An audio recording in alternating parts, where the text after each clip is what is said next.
Shreyashi, Hello. good afternoon, good Good evening. evening. Shreyasi ভালো আছো? হ্যাঁ স্যার, ভালো আছি। আপনি কেমন আছেন? Good evening. Good evening. ভালো। এখন কোথায় আছো? আমি তো দিল্লিতে। দিল্লি? আচ্ছা আচ্ছা, বেশ বেশ। আর ওখানে তো অনেকেই আছে আইআইএসডব্লিউবিএম এর এনার্জিতেই energy I think more than 10 alumni are there in Delhi. হ্যাঁ। তা কলকাতায় এলে আসবে, হ্যাঁ কলকাতায় এলে বেশ কিছুতে আসবে। নিশ্চয়ই।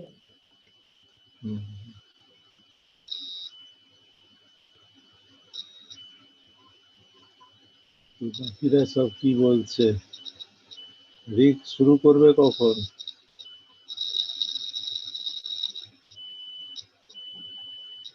Good evening to all. On behalf of the Association of Energy Engineers USA Kolkata chapter and the student chapter at the Energy Management stream of PSM Management ISWBM, we extend a warm welcome to all of you. So today's topic of lecture is the role of startups in energy transition and climate change. And we have with us our respected alumni, Mrs. Shreyashi Das, who is the CEO of AIC Sangam Innovation Foundation. She is a seasoned sustainability specialist with a decade of experience across multiple domains of sustainability, including renewable energy, energy efficiency, resource productivity, and impact investing across industries. She has spent the first 5 years of her work life working on energy access for rural communities using renewable energy and has also helped to set up and run a microgrid business unit with development alternatives. She has also worked to create scalable rural business for building productive loads for the microgrids.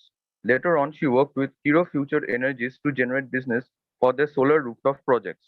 Currently, Sreshi is the CEO of AIC Sangam Foundation, where she works to provide strategic leadership to multiple enterprises to grow them to scale, supporting innovation and disruptive models, building strategic collaborations, networks, and partnerships. Welcome, ma'am, and the stage is all yours now. Thank you, Goiva. Thank you for inviting me for this session. I would like to have an interactive session with all of you. So I will obviously talk about the topic. That's the topic for today. But other than that, you can ask me questions and we can discuss, have an informal conversation with you all. And that's the agenda of today for myself. Right? So I would like to understand, so who all are here today for today's session? Like, is it only energy management students or beyond students, beyond energy management? There, are students from diverse backgrounds here, ma'am. Okay. Okay. Okay. There are students from diverse backgrounds here, ma'am. Okay. Okay. Okay. There are students from diverse backgrounds here, ma'am. Okay, and this lecture series is basically for understanding career prospects in the sector. Yes, That's what I ma'am. understand from the that write-up that was there. Yes, ma'am. Yes, ma'am. Okay, okay. If anybody would like to introduce and understand more, anything would like to understand from me, you can question. But other than that, if there's nothing, I'd like to start. Or should we wait because there are a lot of participants who are entering? We can start, ma'am. The joining will go on actually for us. Okay. I think 5 to 6 minutes more. You can start. Okay, so we wait for 5 minutes or should we start? No, ma'am. You can start immediately. Okay. So, okay.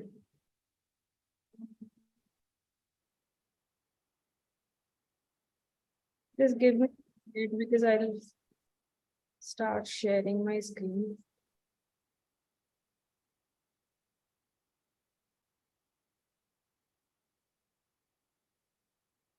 Is the screen visible to everybody? Yes, ma'am. It's visible. Yes, yes. Fighting climate change. Role of startups in fighting climate change. Right. Yeah. So sir has already said the topic. I'll talk about the role of startups in fighting climate change. That's the topic of discussion for today. And so, yeah.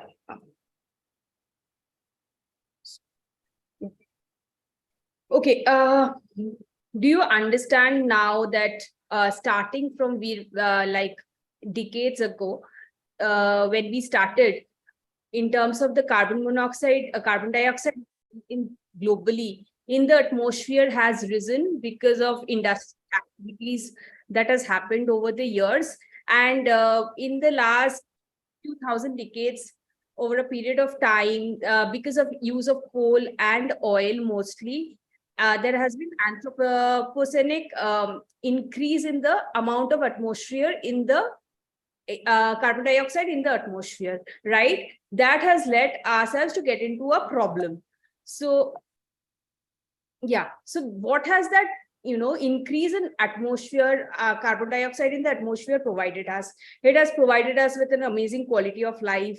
Industrial growth has happened. We have good houses to live in. We have a better quality of life today, right? But this has not been equal for everybody. Some people have really enjoyed a higher quality of life versus some other people who have not. It has not been distributed equally amongst everybody in the human population, right? And that has also resulted us to get into a mess, right? That has happened because of human innovation and a lot of economic activities. We have mined coal, used oil for powering our power plants, industrial activities that has happened. And because of this extractive industries, heavy metal mining, etc., there's been a lot of air pollution. There is a lot of plastics and packagings that has been, produced, mass manufactured, and which has all resulted in the anthropogenic, GHG emission, which we are talking in terms of the carbon dioxide emission levels. That could be water vapor, it could be carbon dioxide, it could be some other forms, but it is all represented in terms of carbon dioxide levels in the atmosphere. Right. So we understand now that climate change is real, and climate change has caused a lot of calamities all over the world. And we see a lot of, in India, we see a lot of cyclones happening. There's a lot of change in weather, forest fires happening more rampant. So there's global warming happening all over the world, and we need to stop that. Right. If we don't stop that, what will happen is that all the development activities that have taken place over the decades, it will be negated because of the effects of climate change, and we go back to that era again, right? So we need to stop climate change to preserve, the development that we have gained in the last few decades. So this is our generation which needs to end poverty and to address climate change before it actually becomes too late. This is a quote given by the United Nations General Ban Ki-moon, right? And so we also understand there is no other planet where we could, shift to. So there's no place for us to go to, but we have to preserve our planet and to preserve our lives and save it from being destroyed. So how do we get out of this mess? And to get out of this mess, what we have to do is reduce, the carbon dioxide emission levels in the atmosphere. And to reduce the carbon dioxide levels in the atmosphere, there has to be, I'm not getting into what has been discussed in COP and etc. But what are the ways in which we will get out of this mess?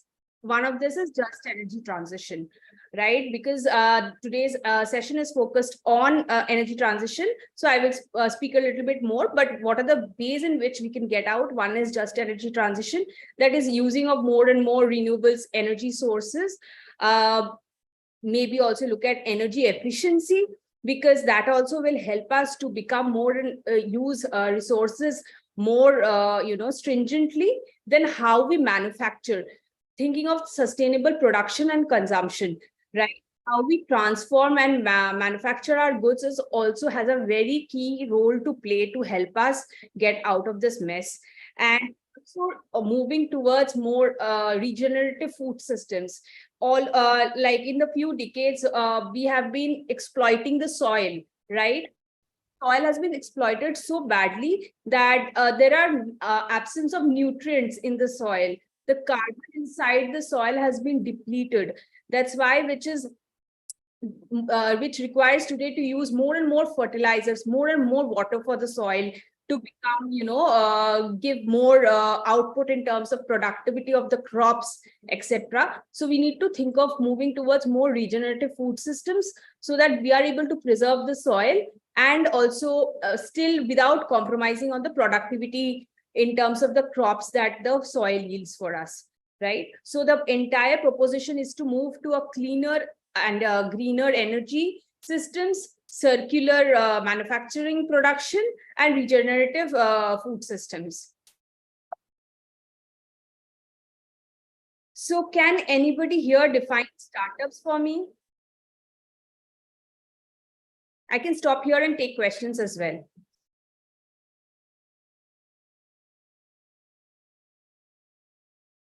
Are you all familiar with the word startups? Have you heard of it, read it in the newspaper?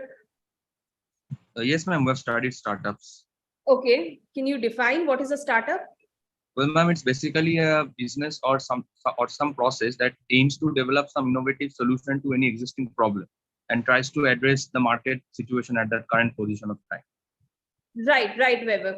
So a startup is generally somebody working on some innovation, and it has to be transformed into a business model which is scalable in nature, right? If there is an innovation, it could be a technological innovation, it could be a service innovation or whatever it is, but it should be transformed from a project to a business level, right? So that it can, the purpose of a startup also is to be a business which is scalable in nature and which can be scaled. When I say scalable, it can be scaled across multiple geographies also.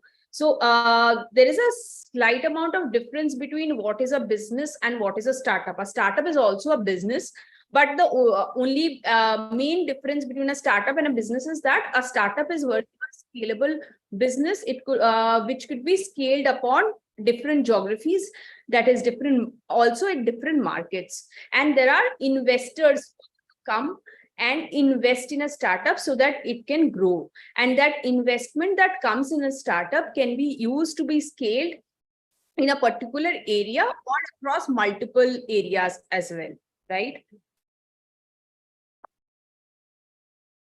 So why do we need clean tech startups? We spoke about, climate change. And how do clean tech startups contribute towards climate change? So clean tech startups are generally are built by individuals like you who are working on an innovation. You could be, when I say clean tech, we are specifically looking at technology innovation or a service kind of innovation in the system. So it helps to drive innovation, and somebody working on a technological innovation which can be built further into a product and can be scaled into a business is called a clean tech startup, right? So why do we need clean tech startups to stop climate change? Because people are working on innovations. It could be, something related to energy, that you are working on a device which will be more efficient than the existing products in the market, and that will help to stop climate change. Because startups can be, scalable in nature. That's why it has a very important role to play in stopping climate change, because climate change is not, just your and my problem. It's a global problem. And for that, we need scalable, multipliable business models. And there are international commitments, the Paris Agreement, which is there, the COP27, which has recently happened. So in those international commitments, we have committed to certain numbers in terms of our, emission reduction, that as a country, as a nation, that we have to do. And to commit to those numbers, there will be large-scale projects that are being done, developed by the country. But other than that, we constantly need innovation to also, cater to those kind of commitments. So this clean tech startups also lead to disruption of the established businesses. Like one example I would give you is like Atomberg. If you have heard about this name, it's a fan brand. They are working on BLDC motors, and they are basically challenging the established industries like Polar and Khaitan of the world, because they have developed these fans for 28 to 30 watt ranges. And whereas existing industry, you all know the fans that we buy are generally 60 to 80 watt range. So they are kind of challenging the existing markets. So also the clean tech startup might have a big export potential, and these products that the clean tech startups develop could be globally very competitive. So these products can also be scaled to other countries. And obviously, as a country, we want to attract more and more investments, because we also, as a country, we are promoting more and more manufacturing in India. So that drives attraction is the investment that happens in the sector. So yeah, I'll talk about my organization. I am from AIC Sangam. We are a clean tech incubator. And when I introduce this word incubator, so we basically provide technical and business mentorship to clean tech startups. So we are committed to work with startups which are that are working specifically in the area of climate change. We specifically work on two topics, that is energy transition, agriculture, which I'll come to later, some other things as well. And we are set up in partnership with Niti Aayog, which is the Atal Innovation Mission, which is set under Niti Aayog. And we provide incubation, acceleration facilities to startups working in this area. So incubation is something like if you are somebody who is working on an innovation in very early stages, and you are working on a product at a very early stage, and you want to build a prototype model for that product before even reaching out to your first initial set of customers, that's where you need incubation facility, where the incubator provides you a facility where you can test your product, understand whether your product really caters to solve a customer's problem or not, and then you build that product according to the needs of the customer. That's where you take incubation from incubator, right? Acceleration programs are more focused towards companies which have already proven their product with an initial set of customers, and they want to scale up. That's where there are a number of acceleration programs, and these acceleration programs are being run and funded by multiple organizations today for helping startups to scale up. So, but since we focus in the clean tech sector, we help only startups in this domain. So yeah, so what we have figured out is that to stop climate change, there are main two ways you can fight climate change. One is through mitigation and the other is through adaptation. These are the main two ways, and all of you must have also read in your current curriculum about mitigation and adaptation, and I hope I don't need to talk about that. But mitigation is basically helping to reduce the amount of energy usage, and adaptation is more towards with the adapting to the change in the climatic conditions that are happening in the world, right? So we focus mainly, as I said, energy transition, resource productivity, climate smart land use. And so under energy transition, we basically talk about decarbonization, energy storage, then alternative fuels, etc. Resource productivity will be around, recycling, then finding out alternative materials which would help in reduction of the material usage, then industrial heat and power efficiency, all these kind of things. Then climate smart land use will be on promoting agroforestry, improving the soil carbon microbiome in the soil, etc.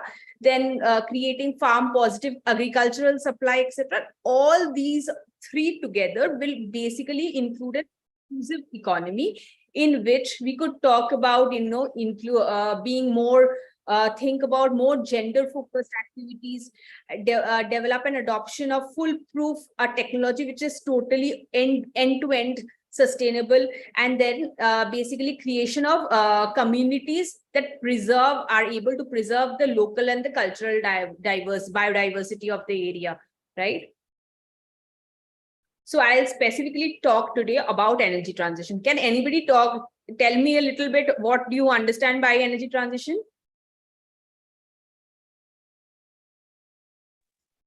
Ma'am, it's a shift from non-renewable energy to renewable energy.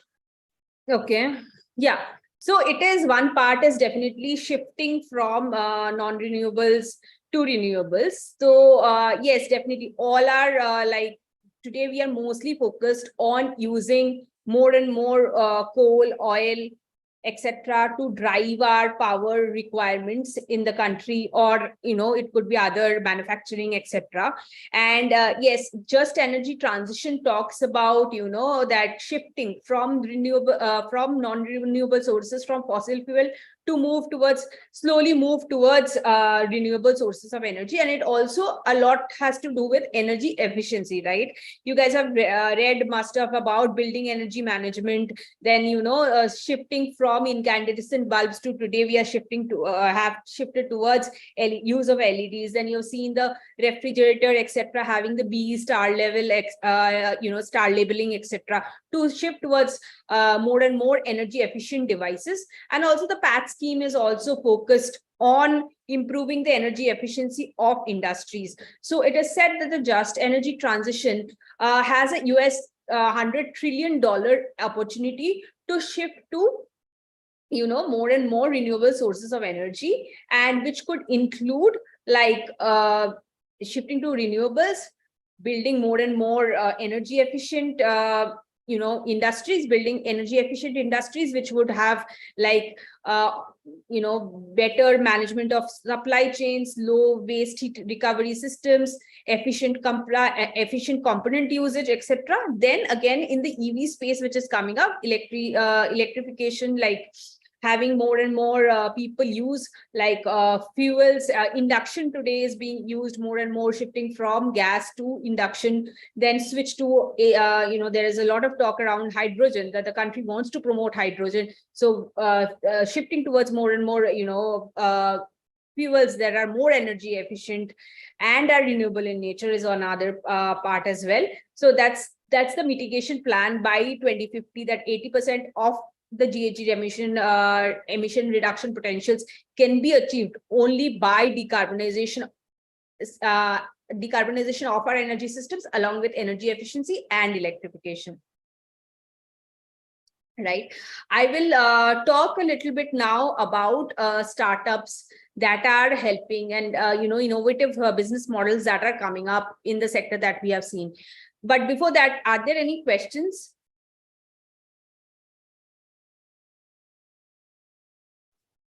Ma'am, Is we would everybody take up the understanding? questions at the end of the session. Sorry. We would take up the question at the end of the session. You may continue. Okay, right. Okay, so I'll talk about this company, Delectric. So Delectric is committing to provide 24/7 clean, affordable energy for all. And what they are doing is that they're developing batteries for long duration of energy storage devices that they are developing. And they are working on this, this chemistry called vanadium redox flow batteries, which will help to manage intermittent energy requirements. That's a low cost storage solutions which can be used by the Indian energy grids for managing demand and supply at grid scale. So this is one company. They are based in Gurgaon. Yeah. This company, Smart Joules, what they are doing is that they are working in buildings. They are working with commercial buildings and helping them to reduce their energy consumption by using, multiple IoT-based devices.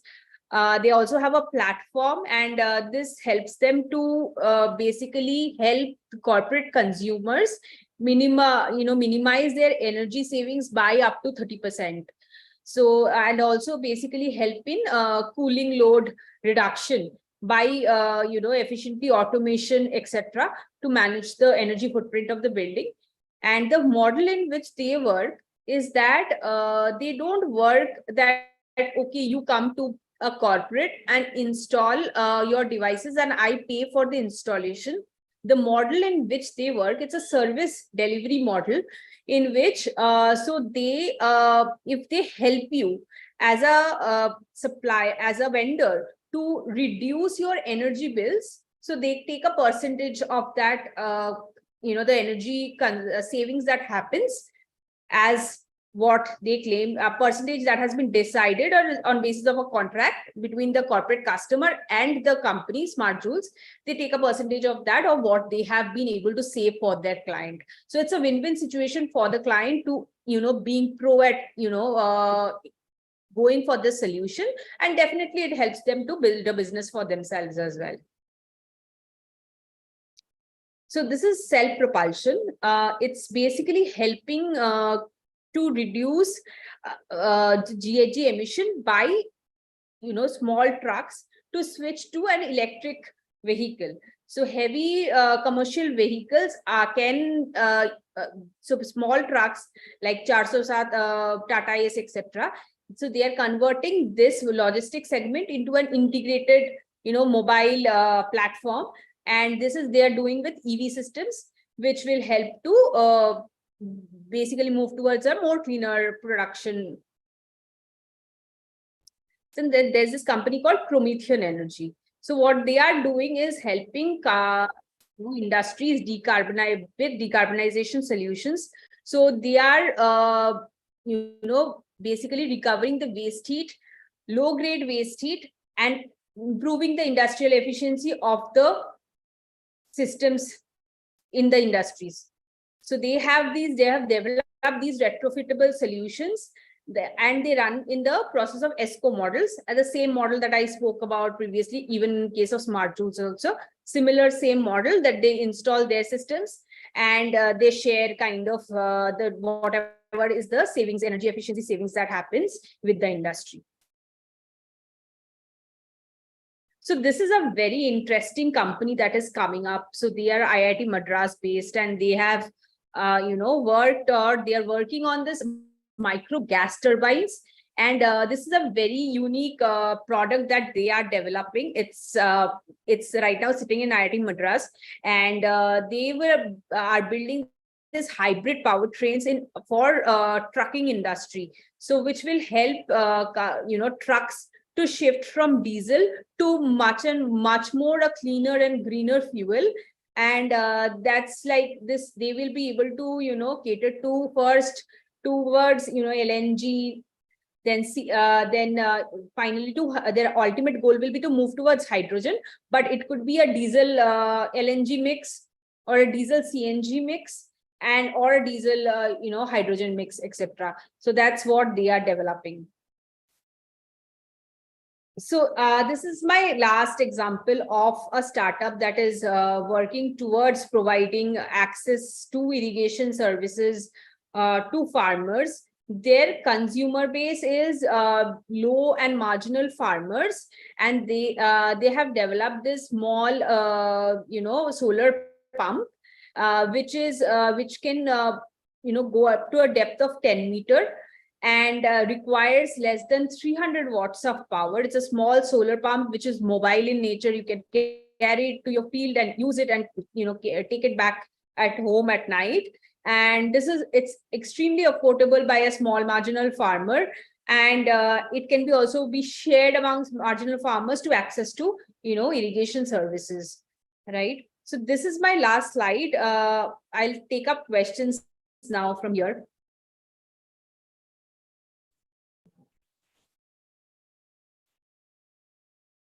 Thank you so much, ma'am. It was indeed a great learning experience. We have some follow-up questions for you. So the first one goes like, how to start a startup business in the market? Is it possible with or without the innovation new product? Okay. So one thing is, it's a very good question. Suchitra Pal, right, is asked. Yes, Right. ma'am. It's a very important question. Is that first, what we see in the industry that's happening is that most of these innovations come from students who are sitting in academic institutes. And what happens, the reason why somebody wants to work on a certain innovation is that they must have worked on it during their PhD thesis, or they somehow got involved in developing a certain product as part of the PhD or part of their masters, etc. And want to build a startup because they think that their product will be accepted by the market. But it honestly doesn't work like that. The way it works is that you need to first identify the problem statement. It is very important to understand the problem statement and understand the solution that you are building is basically catering obviously to the problem statement and how big the problem is. So these things, once you have figured out how big is the problem, and once you have figured this out, then definitely if you build a solution will be much helpful than building a solution and then trying to think that, okay, who is going to be my customer, and whether what problem does this solution solve. Ma'am, I can't understand. Can we once again? Okay, so I was saying that you need to first identify the problem statement. You understand what a problem statement is? Yeah. What is a problem statement? Define it for me. Problem many times, like investor, one of the Sorry, can't hear you well. like investor investment, maybe. Ma'am, kindly once again say.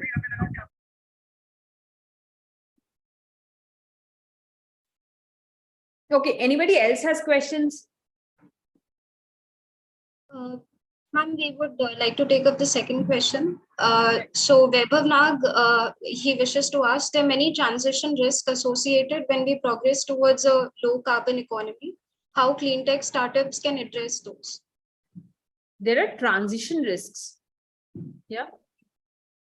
Vaibhav, why don't you unmute yourself and ask the question? What do you mean by transition risk? Well, ma'am, when we're going towards a low carbon economy, there should be some transition risks, right? Because now we are adapting to a economy that we are not familiar with, a low carbon economy. So I guess there should be some risk that will happen, like some productivity might decrease, or we might face some more threats to our income or to the profit that organization makes. How can the startups address these transition risks? That was my Yeah, it's a good question. So basically, first we need to understand, suppose you are an innovator and you are working on something. First, you need to understand that you have to, whatever you are developing, it could be a product, it could be a service. You have to first, get it validated. right?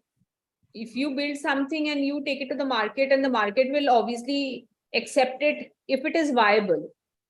So that Yeah. viability has to be proven, right?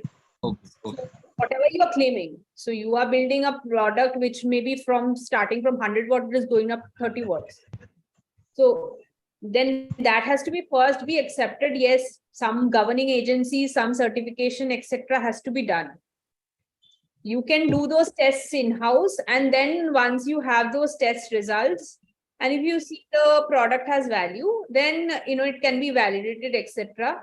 And there is also money given by the government to basically do those small tests and get those validations done. So once you have the product validated, then definitely there is, but yes, overall there will always be a transition risk, right? What we're talking Yes. of today, hydrogen, hydrogen we have been talking of hydrogen in the, for years and years, like decades we have had hydrogen. Hydrogen has been great in nature. The production depends, how are you producing hydrogen? So now we are also talking of switching to green hydrogen, but there is a problem of water vapor. Water vapor also contributes towards, carbon emission, like the global Yeah. heating potential that happens. We are talking in terms of carbon dioxide, but water vapor also have a global warming potential. So that might also, trying to say one problem, we might land up into another, but that will not stop us from progressing, or going forward. Okay. Thank you, ma'am. Ma'am, my second question is, in case of such startups, what is the payback period that investors usually look for? And suppose you don't get the payback within that period, so are they ready to invest again if I prove credibility or some innovation? Yeah. So it's a very nice question. The thing is, initially nobody is looking for a payback. People might want to, for you to build a financial model, etc. But at a very nascent stage, nobody is expecting you to build, a thing which you can obviously will have good economics. You need to have an understanding, a basic understanding of your unit economics, which you might have read about, like what is the margin in the product. And if the other question is like, we have to answer this question of why would people buy a product. That's a very important question. As part of our curriculum, we always talk about this, that why would people buy. You will always buy a product or service when you see that it is maybe lower in price than the existing products in the market, or it gives you a better value than what is available in the market. These will be the two reasons why people will buy your product. So those things have to be established. Your P&L at very early stage might not look profitable. If you see today, there are so many unicorns, you will see so many news about unicorns happening. None of them are mostly not profitable. So profitability is always not the only parameter for why people invest in a business. They might want to look at a big market, and that market may not be just limited to India. It could be globally. As I said, that startups, the reason why people invest in startups, it's not because you are going to remain be channeled to a particular zone or a particular city, but you will be able to grow in wherever you go in terms of different geographies as well. And that's the reason why maybe somebody is investing in you. Okay. Okay. Thank you, ma'am.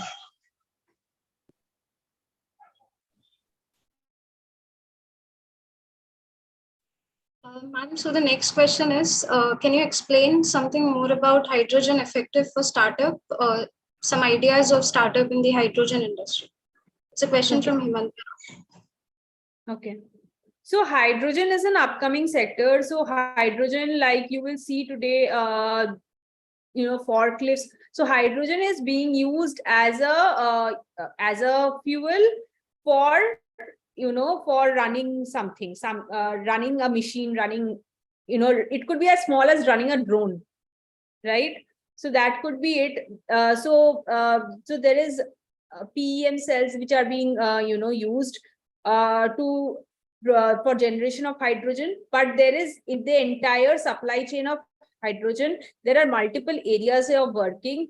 Right now, the only work that is happening a little bit is on the generation side, that how do you generate hydrogen and use it for small applications. And those small applications will be like generating hydrogen and using at that source, because a very big problem of hydrogen is how do you transport hydrogen? So that's a very big challenge with hydrogen. That's why if you generate at the source and use it there is the most easiest way you can use it. So that's the way right now it is being looked at mostly. That's what I have seen at least. So so that's what, and it's being used as I said, like forklifts, running these small forklifts inside those in big industries, etc., are using hydrogen maybe, or drone application. But obviously hydrogen is being talked about in using of as a fuel in vehicles, etc. For that, there has to be a massive infrastructure that has to be developed. Like today we are seeing in case of EVs, there's energy charging infrastructure. So that has not been developed in one day, and that's being developed, but it's not yet developed yet. So in the similar way, hydrogen infrastructure also has to be developed. Thank you so much for your answer, ma'am. Avnish Majumdar, he wants to ask, what is the scope of the startup in waste to energy industry? Waste to energy has a big, right now, there are a number of that are coming up in the waste to energy sector. Like a lot of people are working on, basically, there are a number of things like process of municipal solid waste is one that is happening. Like you can, there are two parts to it. One is how do you segregate waste? Right, you might be seeing in your homes also, there are the people from the municipality come to collect waste, and they want there's dry waste and wet waste segregated. All of you must have seen that. So that's one way to segregate the waste, and then it could be used. There are a number of processing units coming up today, and there are units in which you can put in all kinds of waste and it still gets processed. That is also are coming up slowly. There is medical waste processing is coming up, but yeah.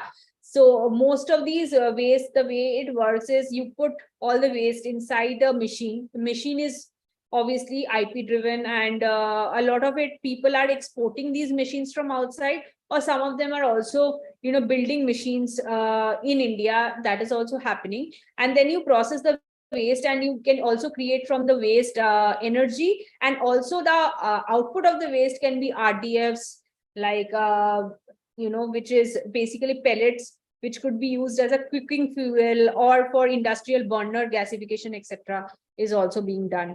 Also, other than that, there is a lot of work in the collection of waste, and then finally goes to processing or to a a biodigestion facility, etc. But before that, there is a lot of supply chain work happening in terms of how do you collect and process or segregate the waste before you reaches to the facility where it is a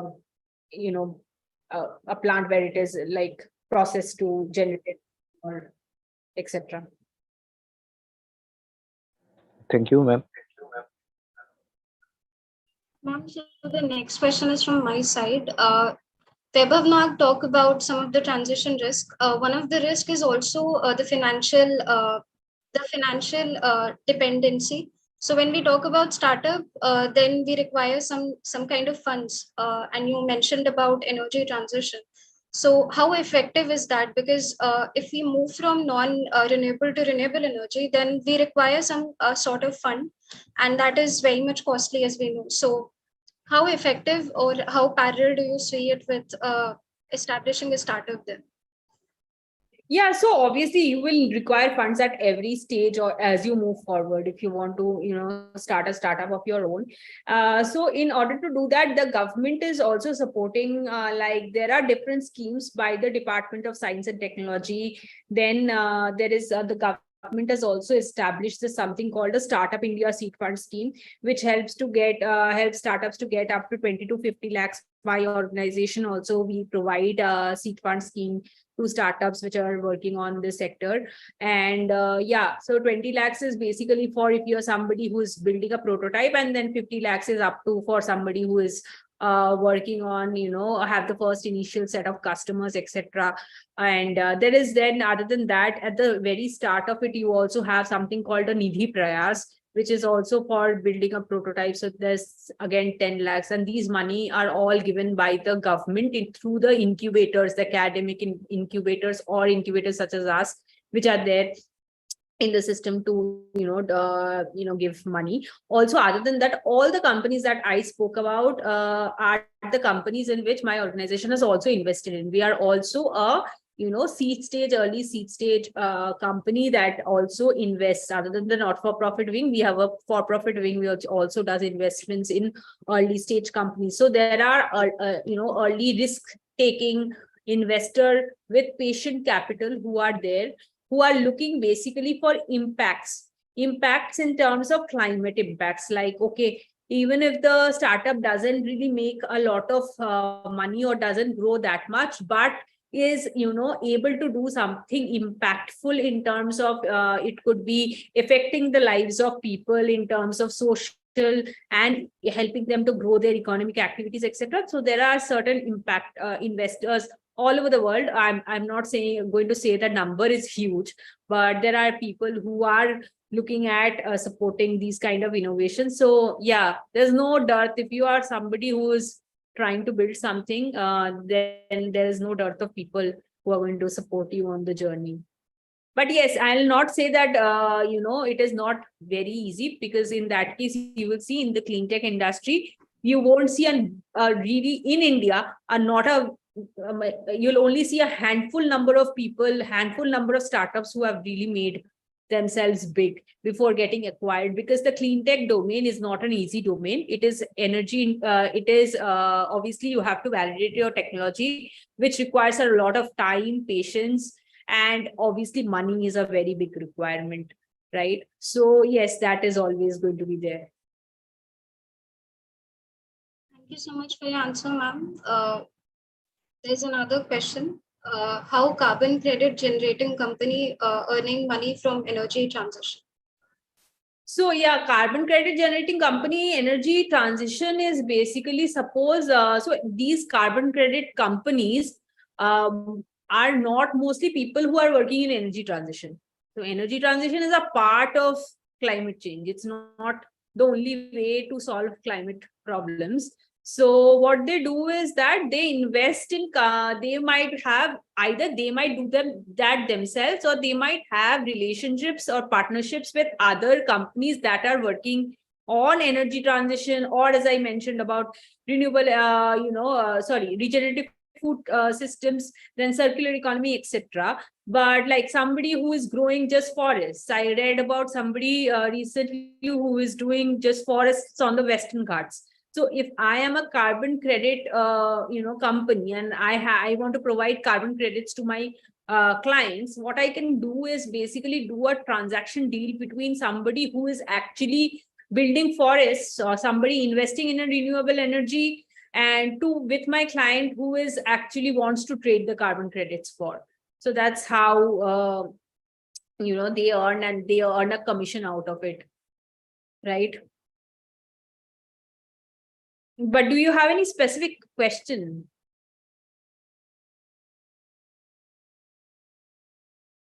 Okay. Did I answer your question, Abanish? Yes, ma'am. Actually, yes. Hello. Am I audible, ma'am? Yes, yes. Yes, actually, ma'am, you have answered me rightly, and I have understand your answer. One thing, ma'am, is that the service sector or product-based sector, which is more actually profitable in case of startup. Look, these are very general questions. The profitability is very dependent on the kind of service you can provide or how you do. So if you develop a product which you can, you think the market is going to take a 50% margin and still accept your product, then yeah, you will have a big profit margins. It's very subjective. Yeah, it depends totally on the kind of business you are in. Okay, ma'am. Thank you so much for your time, ma'am. We would now like to request our Professor BKC sir to kindly deliver the vote of thanks.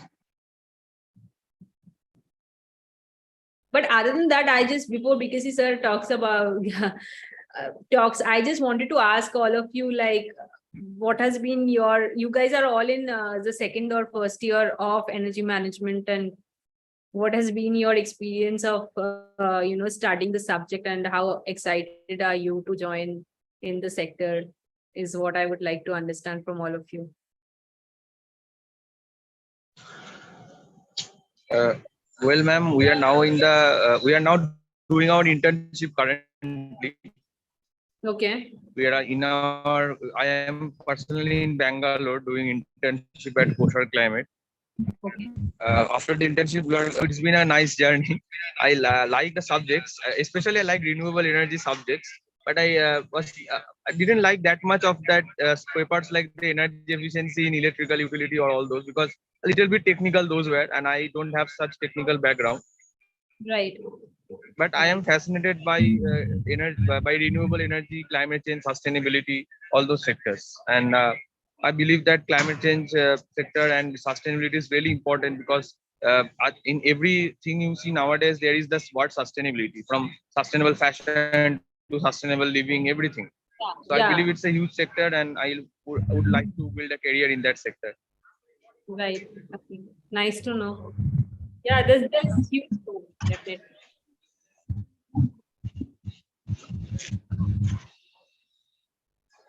Anyone else?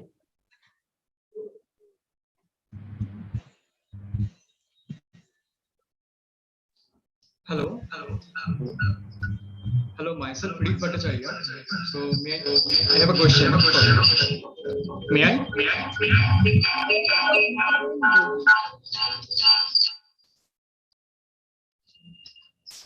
So you know about carbon border adjustment mechanism, and also recently EUDR, EU deforestation regulation. So how does it affect energy transition in India? Sorry, Rick, I'm not able to understand what you are saying.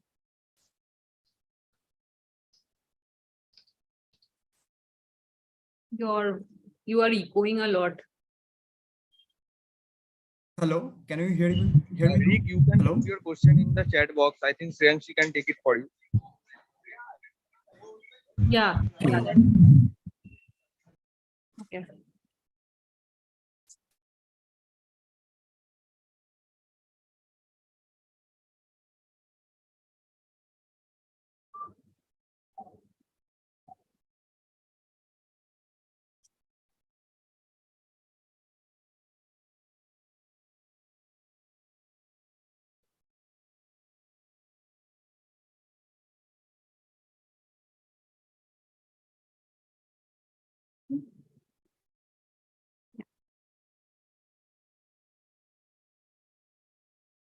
I don't know about CBAM and UBR. I haven't heard about it. I don't know what are the full forms of this.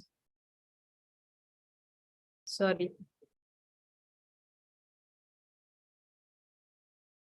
No, I'm not aware. I have not worked in carbon tax, so I don't know.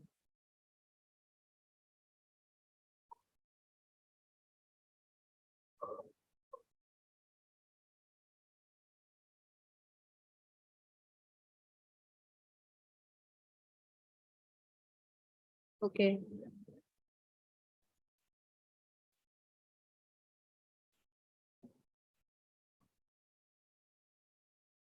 Hello, Arindam sir. Hi, hello. Hello, sir. How are you? Hello, I'm fine. I will talk you later. Huh? Please send me your number, current number, and congratulations for your position. You know, I heard that you became CEO. Huh? I will talk you later after the. Okay. Okay. Thank you, everybody, for joining. Okay. Thank you, ma'am. Thank you, ma'am. Thank you. If you have any questions, please reach out to me. Sure, ma'am. Sure.